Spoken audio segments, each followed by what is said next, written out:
Guys, napanood niyo ba yung documentary ni Atom Arroyo? About siya dun sa cases. Ang title niya, pinamagatan siyang cases ng Sigmura. Pinalabas to, pagkakarangkot, pinalabas to sa GMA. Kasi the public affairs. Ginanap to sa Tondo, Manila. Kasi alam naman natin na sa Tondo, Manila, sobrang hirap ng buhay, lalo na, diba? Hindi naman sa squatter area sila katira. And lalo na nung nung dumating yung pandemic, talagang doon na lalong mas naramdaman yung hirap doon. Kasi COVID, tapos yung pagkain nila, hindi na alam kung saan nahanapin. Tapos yun nga, yung umaasa na lang sa paghahanap ng pagkain sa basurahan, which is nakaka-alarming kasi alam mo natin, basurahan yun. Maraming mga doon. Pwede natin pagkuha ng sakit. Baka wala man tayong COVID dahil yun naman sa kinain natin, baka tayo yun naman lalong malala sa COVID. Ano yung pagpag? Hindi ba naman pagpag? Hindi. Yung pagpag, yung tira-tira sa mga restaurant, di ba? Kapag hindi nauubos yung mga pagkain, ang daming tira-tira ng pagkain, so tinatapon na lang nila sa basurahan. At alam mo naman yung ginagawa ng mga Pilipino na nasa Tondo, Manila? Pinupulot nila yun, tapos niluluto ulit nila. Eh, baka hindi niluluto, talagang kinakain na nila. Kasi nga, sa sobrang hirap ng buhay doon sa Tondo, Manila, doon na lang sila naasa ng pagkain nila. Talagang pantawid, di ba? Oo. Pantawid Kasi na nila. kadalasan lahat ng mga tao doon, walang trabaho.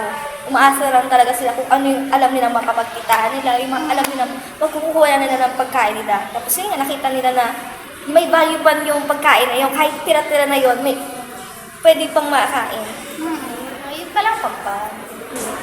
Yung documentary ni Atom Arroyo na yun is about sa isang matandang lalaki, si Manong Ben. Ang pagkakaalam ko, si Manong Ben yun, meron siyang mga 12 na alagang aso, which is kung ano yung kinakain ng aso, yun yung kinakain din niya.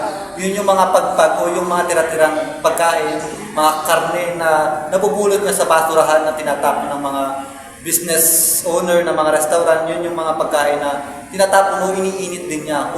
So kapag nagugutom na lalo, hindi na niya na ito may init dahil mas uunahin niya ng mabusog kung may laman yung tiyan kesa naman sa isipin niya pa kung ano yung kinakain niya. So kung ano yung pagkain ng aso, yun din yung pagkain niya. So nakakaawa naman talaga tingnan kasi sa atin, meron talagang specific na pagkain ng aso at meron din ng tao. So paano natin maiisip na parehas lang sila ng kinakain? Ano na yung mga bacteria, mga germs, at saka sobrang dumi yun, lalo na kung nanggaling sa basurahan, ang dami ng mga pagkain, mga insekto na dumapo sa pagkain na yun. Napakahirap talaga ng buhay doon sa Tondo, Manila. Sobrang hirap talaga kasi yung mga tao doon, talagang wala talaga silang trabaho. Tapos yung mga bata, nakakaawa yung mga bata. Kasi Ang sarap ng ulam mo, tapos Oo, mapaisip ka na lang na magpasalamat na lang tayo kasi yung pagkain natin, nakakain tayo 3 beses sa isang araw, samantalang yung iba. Kaya nga sabi nila, huwag ka magsasayang ng pagkain. Isipin yung mga batang hindi nakakain. Pero sabi nga ni Manong Ben, nasayang na siya yun, kesa naman sa yung nasa isip niya, mas okay nang kumain ng pagpag kesa sa magnakaw sila. Kasi yung magnakaw, kasalanan yun, hindi na nila iniisip yun. Tsaka diba, nabanggit ko ni Manong Ben na marangal naman yung inagawa nilang pagkain ng pagpag kasi di naman yung dinakaw. Oo. Yun is pantawid nilang pagkain sa isang araw. Pero ang alarming pa rin kasi niya, kasi nga, galing basurahan yun. Pinagkainan na yun ng tao, tira na yun ng tao. Pero, syempre, wala tayong magagawa at yun ang kabuhayan nila. Pero isipin mo kahit gaano kahirap si Manong Ben, talagang marangal pa rin silang tao. Yung hindi Oo. na naisip na magnakaw na lang o mas madali, mas masarap. May iba kasi tao na hindi na naisip yung ganyan eh. Oo. Pero nakaka-proud din kay Tatay Ben. Pero wait. Kung kayo ang nasa sitwasyon ni Manong Ben, gusto nyo bang kumain ng pagpag o titiisin nyo yung gutom? Well, ako, Kasi hindi mo malalaman eh kapag ikaw na yung katayuan ni Oo. Kuya ni Manong Ben. Talagang gutom na gutom ka na. Hindi mo parang na iisipin isipin yung- mo na kumain. Kahit ano na nga, pag ako umuwi sa bahay, pag gutom na gutom ako, kahit ano na lang yung pagkain sa yun na lang kinakain ko. ako din, hindi ko, kasi piliin ko na lang kumain ng pagpag. Kasi dun sa way ng, di ba pinakita naman niya yung way na, ano pa rin naman niya, lulutuin niya ulit yung pagkain na yun. So parang may times na, okay, malinis pa rin yun. Kasi hugasan niya, alinisin niya, tapos deep fry niya para makain ulit. Oo, Diba? tama, pag gutom na gutom ka rin, hindi mo naisip mag-arte-arte pa eh. Tsaka curious din ako, anong lasa nun? Kahit pagpag siya, parang ano yung lasa nun? Pero isipin nyo, hindi lang naman katulad ni Tatay Ben na naapektuhan nung nagkaroon ng pandemya dito sa Pilipinas. Naapektuhan din ng mga maraming tao. Tulad na lang yung sa pang-interview ni Ato Aralio sa Fairview, Quezon City, which is si Ate Aime, na nagtatrabaho dati siya sa bar, pero nung nagkaroon ng pandemya, nagkaroon ng maraming problema, at saka tinanggal siya sa trabaho. Ang tamang way na naman niya para magkaroon ng pera, para magkaroon ng hanap buhay, is manlimos sa daan. So naisip niya yun, meron tayong trabaho, meron tayong ayos na trabaho na nagbibigay sa atin ng pangangailangan sa atin sa araw-araw.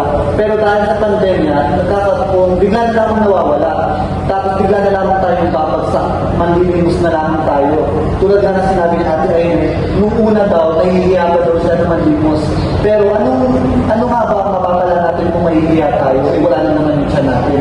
So, nasasanay na rin siya na manlimos sa daan kesa sa mahiya siya, para na rin sa may naman siya niya o para may pera siya na pagtusto sa pang-araw-araw na pangangailangan. Sa kaawat nyo guys, makakaawat na yung magandang tao. Kasi dyan na sila kumukuha ng pamahal ng buhay na sa araw-araw. Yung uwi ng panlilibos nila. Hindi rin naman sabi na malaki yung akitahin nila sa araw na yun. Kasi diba, tayo naman, sabihin natin sa sarili natin, magpakatulad na tayo. Kung naman yung hindi mo sa atin, diba, hindi natin napansin. Kasi syempre, wala na rin sa isip natin na bigyan sila. Siyempre, naalala nila pera, may pera naman tayo, pero parang wala rin sa isip natin na bigay. Parang makakakonsen siya rin. May times din kasi minsan na, kasi pag nasa gift ka, di ba may makakakay na, parang manili mo sa... Pero sabi nga nila, huwag daw bibigyan kasi masasanay. So, meron naman silang kakayahan magtrabaho, maghanap sila, meron silang kakayahan para maghanap ng mga bagay na pwede nilang kuha ng trabaho. Pero one thing, wala talaga silang, hindi na lang yung So, yun nga yung dapat tutukan ng gobyerno, magkaroon ng mga trabaho, bigyan ng mga trabaho, yung mga tao na talaga kaya. Kesa naman sa manlimos nila, kasi hindi naman talaga tama na manlimos. Lalo-lalo na. hindi na kasi wala nila sa isip na pinaka-one gusto nila. Pero dapat nakasanayan nila. Pero ang laki talaga naging epekto sa atin ng pandemic, no? Ang dami nawala ng trabaho, ang dami ng hindi makakain ng maayos, hindi makalabas ng tahanan. Pero isipin nyo, kahit may trabaho, mahirap pa rin. Kagaya na nga lang ni Lamanang Erlinda, na nagtatanim sila ng pinya. Ngunit nung nag-pandemic, hindi na angkat yung kanilang mga pinya, na sayang lang at nabulok. So wala silang kinita. Kaya ayun, naghirap din sila. Pantawid nilang pang-araw-araw na pagkain sa mga gulay lang. Hindi na mahirap ngayon eh. Yung mga pinaka-naapektuhan talaga din nung pandemic area pandemic era, yung mga farmers, yung mga nagatanim kasi doon talaga nakuha ng di ba, pang tapos pandemic, bihira yung mga tao nag-aangkat kasi di ba, ayaw na lumabas kasi nga may COVID. Ang hirap din, ano? Mga farmers. Kasi sabi nga, 70% ng mga magsasaka walang sariling sakahan. So napakahirap din kasi 30% lang yung merong kakayahang magsaka o merong kakayahang magtanim sa bawat lupain na meron sila. So nasa na yung 70% na magsasaka. So kabilang na doon si Manang Erlinda, which is napakahirap para sa kanila, lalo na yung nag-pandemic. Wala na silang mapagsakahan at wala nang mga mamimili. Bumababa na rin yung presyo ng kanilang mga paninda para lang may bumili. So napakahirap din talaga ng mga nangyari sa mga farmers. So dapat wag natin i-invalidate yung mga reason nila, yung mga feelings nila kung bakit nagtataas ng mga presyo dahil hindi lang naman tayo nahihirapan. Kung tayo mga consumer yung nahihirapan, mas nahihirapan din yung mga producers. Kasi nga doon lumalabas yung mga food security, mga food insecurity.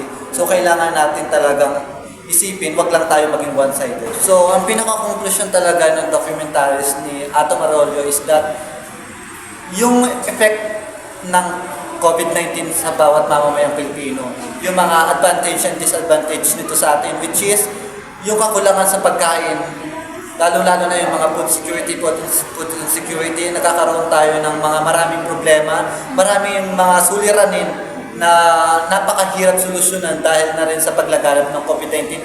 Bagamat wala ng COVID-19 ngayon, pero yung epekto nito, nasa atin pa rin, lalo pang umuusbong, lalo pang lumalaki yung problem na yun. And dapat yun yung solusyonan sa atin ng gobyerno, which is, meron naman tayong gobyerno, meron tayong maayos na gobyerno, kailangan nila o obligado sila na magkaroon tayo ng mga programs na makakatulong sa mga mahihirap, sa makakatulong sa mga poor o sa mga tao na walang kakayahang pangalagaan o walang kakayahang bumili o walang kakayahan na sa pantustos sa kanilang pang-araw-araw na buhay. Because in the end of the day, tayo mga Pilipino, tayo lang din naman yung magtutulungan. Iisa lang tayong Pilipino, isa lang ating bansa. So, kailangan nating magkaroon ng unity para magkaroon ng mas maayos na bansa, mas progressive, at saka mas maunlad.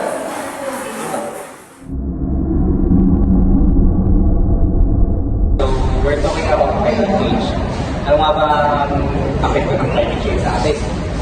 So, unang-una, isang ngayon ng climate change is global warming. Tingnan mo ngayon, sobrang init. November ngayon, di ba dapat climate natin ngayon, medyo malamig na. Yeah, as I can see, instead na makikin natin yung summer, at instead na summer, makikin natin, nagiging tag-ulan na ngayon. Tapos ngayon, mag-December na, doon naman parang nakikita natin yung summer. Pansin ko din yan sa atin. Nung bata pa tayo, di ba nakakapaglalaro pa tayo sa labas, linitan, kahit gano'n okay lang sa atin, hindi pa fresh skin natin yun. Eh ngayong tag-init na ito sa atin, parang hindi na siya normal sa atin yung araw kasi yung mga tao dito sa atin, pinuputo na yung puno na walang makalit, tapos magtatapos sila ng mga plastic at mga goma, which is yun yung nagkakos kung bakit nabubutas yung ozone layer natin, doon pumapasok yung tag-init, yung init ng araw. So, Talking about climate change, yun nga, global warming. Doon sa documentary, makikita natin yung isang city, which is doon sa Dhaka, Bangladesh. Yung Dhaka, Bangladesh kasi, they are very reliant doon sa agriculture nila. Yun nga, pag sinabi ng global warming, nakaka-apekto yung pagbabago ng panahon, kung ano yung nangyayari sa panahon, doon sa crops nila, ibig sabihin, nawawalan sila ng food security. Pinukulang sila sa pagkain. Yun nga, doon nga sa slums ng Dhaka, Bangladesh, yung mga immigrants ay lumilipat. Kasi nga, dahil sa floods na nangyayari doon sa crops nila, wala silang pangkabuhayan. Based doon sa interview na nakalimutan mo yung pangalan ng babae. Kasi na-interview siya. Galing siya yung Dhaka kasi reliant ka sa food crops. Ibig sabihin, yung mga pagkain nila, kinuha na lang sa mga palayan. Pero dahil nga nagkakaroon palagi ng floods, dahil sa global warming, napilitan silang lumipat doon sa slums, doon sila nakatira.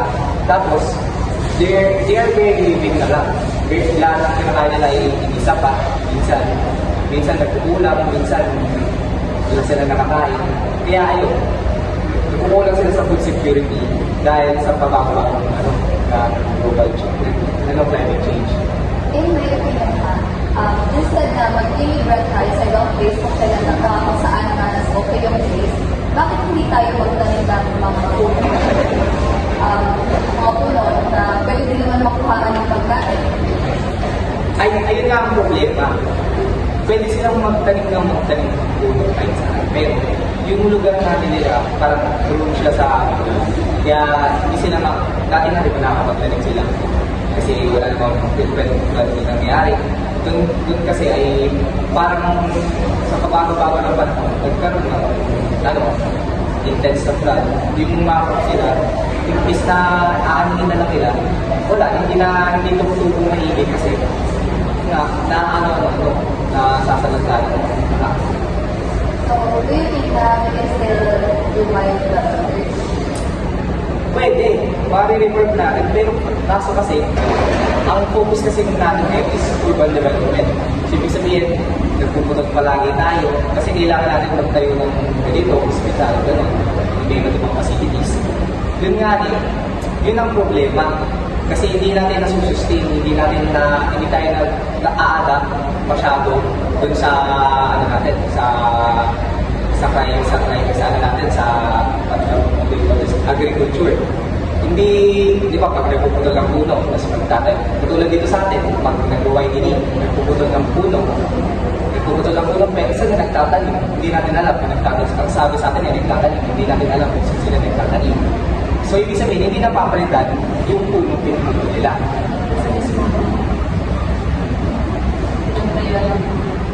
Yun nga. Doon nga basically sa document na napanood natin, na yung food security nila ay mababa. Di sapat yung nakuha nilang pagkain. So, dahil doon nga rin, nakabase sila sa agriculture. So, ibig sabihin, pag nagkakaroon ng urban development, yun, nababawasan. Tapos yung global warming, yun nga, nakaka-affect rin yung urban development sa natin, sa pollution natin. Ayun, nagkakaroon din ng mga global warming na pagtaas ng temperatura. Pag tumataas ng temperatura, nagkakaroon din ng mga baha. So, ibig sabihin, yung crops nila, wala din. Nagkukulang sila sa pagkain. So yun nga, dahil nga sa pabago-bago ng temperatura, sa unexpected na weather na natatamang Bangladesh, yung presyo ng kanilang, dahil nga rin nawawala yung di ba? Yung mga supply nila ng mga pagkain, bumababa, dahil nga rin sa flood, tumataas yung presyo ng bilihin, kagaya ng bigas. So ibig sabihin, kapag bumaba yung supply, nataas yung presyo. So, yun naman yung mas lalong na-increase yung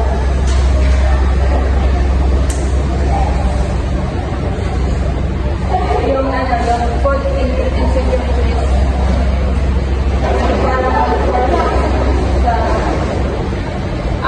Yun yung na tumataas yung food insecurities sa families ng sa families ng Bangladesh. Na mabila ng food. Tapos, nagre-relay na lang sila sa Food ba o kaya sa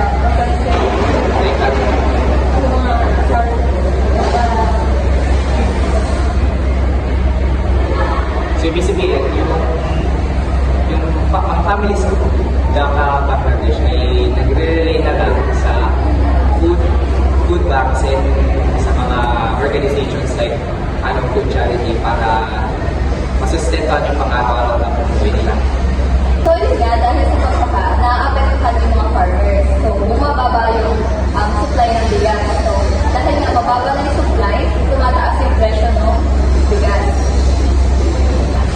kaya tumataas ang food insecurities sa Bangladesh, sa Bangladesh.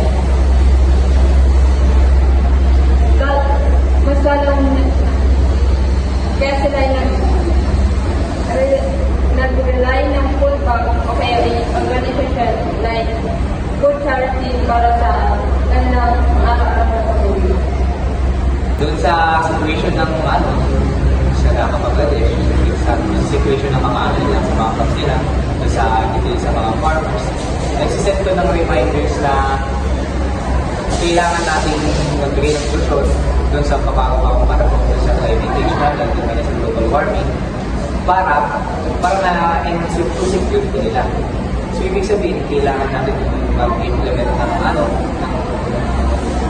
hindi naman yung sa implementation, like kailangan natin ng mga pointers. So, ibig sabihin, kailangan is natin ng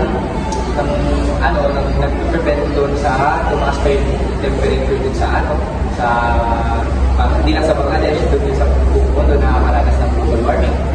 Kailangan natin bigay ng solusyon or pag-iiwas doon sa nakakadagdag doon sa global warming, like yung nagpapalagdag ng global warming, pagpapulong ng mapuno, deforestation,